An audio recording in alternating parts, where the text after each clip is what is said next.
अध्याय 8 परमेश्वर का वचन और प्रार्थना। नए जन्मे हुए बच्चे को जन्म के समय दोनों बातों की आवश्यकता होती है। एक तो है भोजन और दूसरा है हवा। ठीक वैसे ही आत्मिक जन्म पाए हुए लोगों के लिए भी है। परमेश्वर ने जिन्होंने नया जन्म पाया है उनको भी भोजन तथा सांस की आवश्यकता है। परमेश्वर का वचन उसका भोजन तथा प्रार्थना उसकी परमावश्यक सांस होनी चाहिए। परमेश्वर का वचन हमारा आत्मिक भोजन। शुरू में एक बालक को दूध की आवश्यकता होती है, परंतु उसके बाद उसे ठोस आहार चाहिए। बाइबल में दूध तथा ठोस भोजन दोनों ही पाया जाता है। दूध को यीशु की आरंभ की शिक्षा इब्रानियों 6:1 कहा गया है तथा ठोस भोजन को धर्म का वचन इब्रानियों 5:13 कहा गया है। जितनी जल्दी हम परमेश्वर के दिए गए किसी भी प्रकाश का आज्ञा पालन करते हैं, उतनी ही तेजी से हम ठोस भोजन की ओर बढ़ते हैं। हमारी आत्मिक उन्नति विश्वास तथा आज्ञा पालन पर निर्भर है। परमेश्वर ने हमें उस पर भरोसा रखने के लिए उसके वचन में हमें प्रतिज्ञाएं दी है। साथ ही उसने हमें पालन करने के लिए आज्ञाएं भी दी है।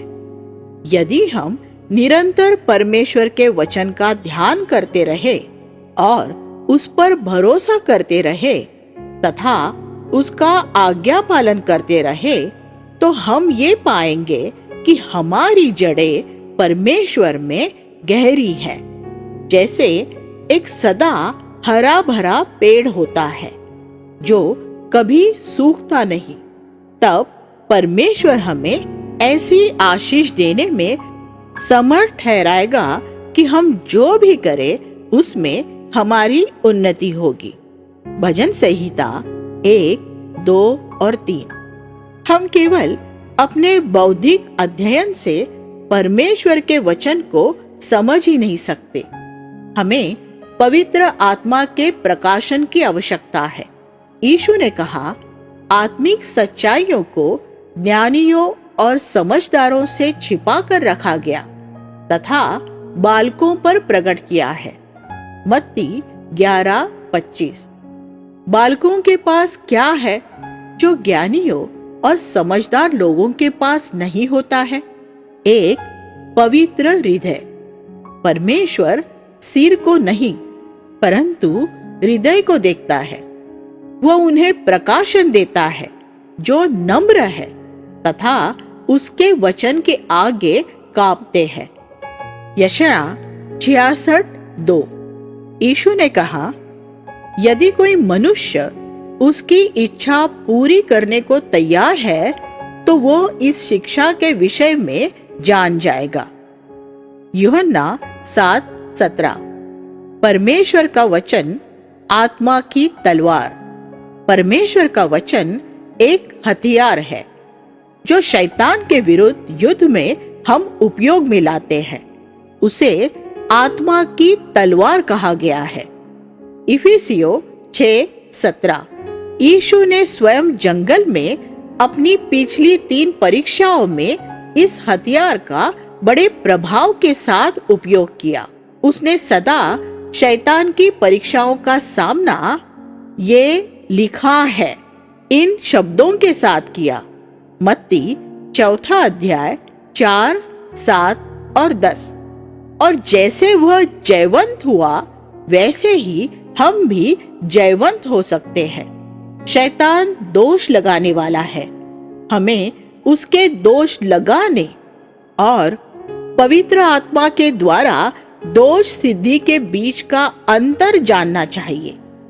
शैतान सदैव उसके दोषों के द्वारा हमें परेशान तथा दंडित महसूस कराने की खोज करता रहता है। दूसरी ओर पवित्र आत्मा का दोष सिद्धि करना हमारे लिए हमेशा सौम्यता तथा आशा से भरपूर होता है।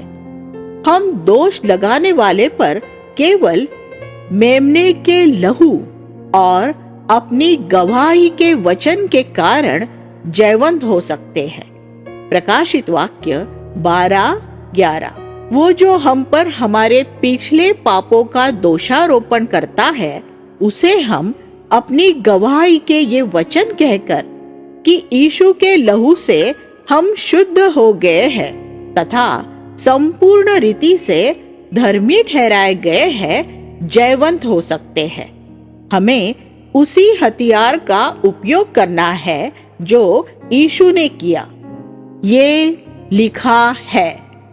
परमेश्वर के वचन का शैतान के विरोध में अंगीकार करना केवल शैतान के द्वारा लगाए गए दोषों पर जय पाना ही नहीं, परंतु निराशाओं तथा उदासी और मोह की कई परीक्षाओं की सेना पर भी, जिनके द्वारा वो हमारे मन पर आक्रमण करता रहता है, जयवंत होना है। इसलिए परमेश्वर के वचन को अच्छे से जान लेना महत्वपूर्ण है, ताकि पवित्र आत्मा सही वचन को हमारी आवश्यकता के समय हमारे मन में डाले। इसलिए ये अच्छा है कि प्रतिदिन परमेश्वर के वचन का ध्यान करते समय हम कहें कि हे परमेश्वर, हमसे बातें कर। जबकि हम परमेश्वर के वचन को अपने हृदय में छिपा रखेंगे तो वो हमें उसके विरुद्ध पाप करने से बचाए रखेगा। भजन संहिता 119:11। हमारे जीवन के लिए परमेश्वर की योजना। परमेश्वर के पास हमारे जीवन के लिए सिद्ध योजना है। उसको पूरा करने में वो हमारी अगुवाई करना चाहता है। इस पृथ्वी पर हमारा जीवन अति धन्य होगा यदि हम उस योजना को संपूर्ण रीति से पूरी कर सके। अपनी दिनचर्या या विवाह के विषय कितना अद्भुत होगा कि हम ये जाने कि परमेश्वर ने पहले ही सही व्यक्ति को हमारे लिए चुनकर ठहरा दिया है। यदि हम उसके मार्ग को चुन लेते हैं तो शैतान ने हमारे लिए जो गड्ढे खोद रखे हैं उसमें हम गिरने से बच जाएंगे। अपने वचन के द्वारा ही प्रथम परमेश्वर अपनी योजना में हमारी अगुवाई करता है। परमेश्वर की इच्छा को खोज निकालना ये एक परिश्रम का काम है, जो मैंने अपनी पुस्तक जिसका नाम है परमेश्वर की इच्छा को जानना, इसमें पूर्ण स्पष्टीकरण के साथ लिखा है। मेरी एक दूसरी पुस्तक जिसका नाम है यौन प्रेम और विवाह, मसीही दृष्टिकोण, इसमें आत्मिक मार्ग से विवाह तक पहुंचना, इस विषय को स्पष्ट रीति से बताया गया है। प्रार्थना, परमेश्वर से बातें करना। परमेश्वर से वार्तालाप करना ये दोहरी बात है। पहले हम परमेश्वर को उसके वचन के द्वारा बात करते हुए सुनते हैं और फिर उससे बात करते हैं। परंतु प्रार्थना परमेश्वर से केवल विनती करना ही नहीं है, परंतु प्रार्थना का प्रथम चरण मानो दूल्हा दुल्हन के संबंध के समान परमेश्वर से संगति का रखना है।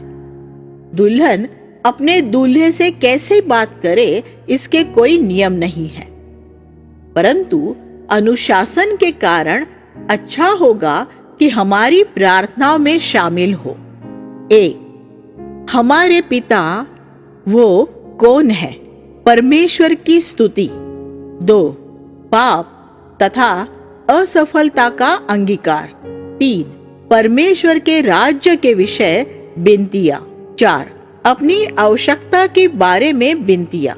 5. दूसरों की आवश्यकता के लिए मध्यस्थी। 6. परमेश्वर ने जो किया उसके लिए धन्यवाद। और 7. परमेश्वर जो करेगा उसके लिए धन्यवाद करना। यीशु ने हमें नित्य प्रार्थना करने को कहा है। लूका 18:1। हमारे प्रतिदिन के जीवन की छोटी बातों को परमेश्वर को बताना ये एक अच्छी आदत डालना है और ऐसे ही दिन भर परमेश्वर की आत्मा में बने रहना। इस प्रकार परमेश्वर से बातें करना कोई धार्मिक विधि नहीं, परंतु हमारे लिए आनंद ठहरेगा और हम भी ये पाएंगे कि परमेश्वर अद्भुत तरीके से हमारे हृदय से बातें करेगा। परंतु प्रार्थना की पाठशाला में मानो ये जैसे कि बालक मंदिर की शिक्षाएं है। यदि हम विश्वास योग्य हैं तो आगे प्रगति कर सकते हैं। किसी भी दशा में हम प्रार्थना को नीरस खाली धार्मिक विधि में परिवर्तित होने की अनुमति न दे। प्रार्थना हमारी सांस के समान है। जब सांस लेना हमें कठिन होता है तब हम समझ जाते हैं कि कुछ समस्या है। परमेश्वर ने प्रार्थना को नीरस तथा उबाऊ नहीं ठहराया है, परंतु जैसे ही हम प्रगति करते हैं तो प्रार्थना हमें एक कठिन कार्य लगने लगता है। यदि हम प्रार्थना के लिए परमेश्वर जो हमारे हृदय पर थोड़ा बोझ रखता है उसमें विश्वास योग्य पाए जाते हैं तो हम ये पाएंगे कि परमेश्वर अपने और अधिक बोझ को हमें देता जा रहा है। इस रीति से हम दूसरों के लिए आशीष बनने के कार्य में परमेश्वर के साथ उसके सहकर्मी बन जाते हैं। यीशु ने ऊंचे शब्दों से पुकार पुकार कर और आंसू बहा बहा कर प्रार्थना की। इब्रानियों 5:7।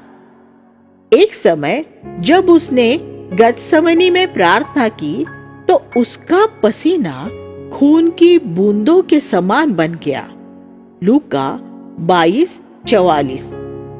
उसकी प्रार्थना इतनी प्रबल थी। एक समय उसने सारी रात प्रार्थना में बिताई। लूका 6:12। बार बार प्रार्थना के लिए जंगल में चले जाना उसकी आदत थी। लूका 5:16।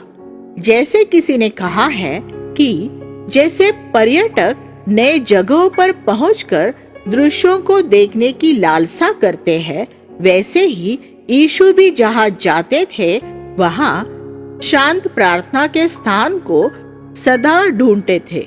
प्रार्थना कैसी महत्वपूर्ण है ये यीशु का उदाहरण हमें दिखाता है। यदि उसे इतनी प्रार्थना की आवश्यकता पड़ी तो हमें कितनी अधिक आवश्यकता पड़ेगी। तब सुस्ती के विरुद्ध लड़ाई लड़े और किसी भी कीमत पर प्रार्थना के स्त्री पुरुष बनने का संकल्प करे।